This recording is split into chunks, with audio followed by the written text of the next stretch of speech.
মুসা আলাইহিস সালাম আল্লাহর একবার প্রশ্ন করলেন, ইয়া রাব আল্লিমনি দুআআন আদউ বিহি, আপনি আমারে এমন একটা জিকির শিক্ষা দেন যে জিকির দিয়ে আমি শুধু আপনার জিকির করব, কেউ এই জিকির করতে পারবে না।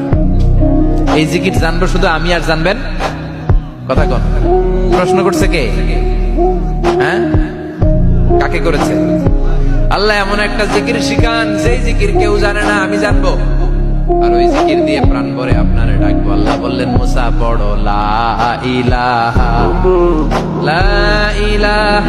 ইল্লাল্লাহ মুহাম্মাদুর রাসূলুল্লাহ।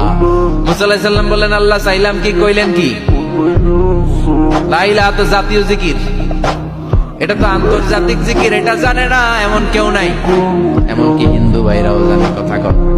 আল্লাহ আমি তো চাইছিলাম এক্সক্লুসিভ, আমার জন্য স্পেশাল, এর চেয়ে সুন্দর আর কেউ জানে